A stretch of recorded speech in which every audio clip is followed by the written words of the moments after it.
In the days of Amraphel, king of Shinar, Arioch, king of Elasa, Kedorlaomer, king of Elam, and Tidal, king of Goyim. They made war with Bera, king of Sodom, Bersha, king of Gomorrah, Shernab, king of Admah, Shemeber, king of Zeboim, and the king of Bela, also called Zor. All these joined together in the valley of Siddim, also called the Salt Sea. They served Kedorlaomer for 12 years, and in the 13th year they rebelled. In the 14th year Kedorlaomer and the kings who were with him came and struck the Rephaim in Ashtaroth Karnaim, the Zuzim in Ham, the Emim in Shave Kiriathaim, and the Horites in their Mount Seir, to El Paran, which is by the wilderness. They returned, and came to En Mishpat, also called Kadesh, and struck all the country of the Amalekites, and also the Amorites, that lived in Hazazon Tamar.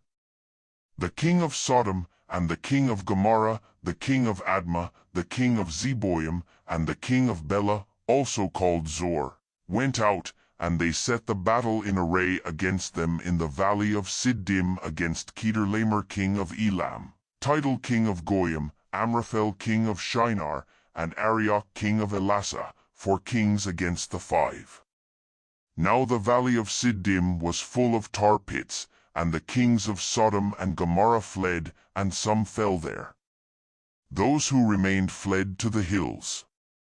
They took all the goods of Sodom and Gomorrah, and all their food, and went their way.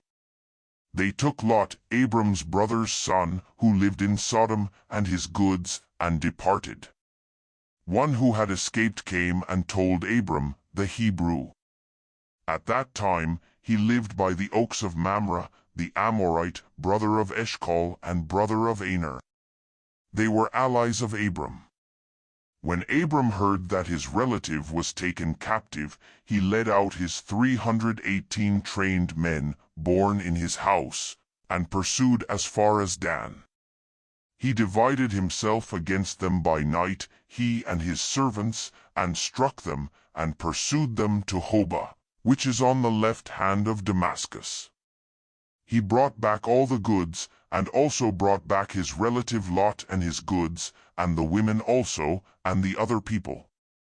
The king of Sodom went out to meet him after his return from the slaughter of Kedorlaomer and the kings who were with him, at the valley of Shave, that is, the king's valley. Melchizedek king of Salem brought out bread and wine. He was priest of God Most High. He blessed him, and said, Blessed be Abram of God Most High, possessor of heaven and earth. Blessed be God Most High, who has delivered your enemies into your hand. Abram gave him 1/10 of all. The king of Sodom said to Abram, Give me the people, and take the goods for yourself. Abram said to the king of Sodom, I have lifted up my hand to the Lord, God Most High, possessor of heaven and earth, that I will not take a thread nor a sandal strap nor anything that is yours, lest you should say, I have made Abram rich. I will accept nothing from you except that which the young men have eaten, and the portion of the men who went with me, Aner, Eshcol, and Mamre. Let them take their portion.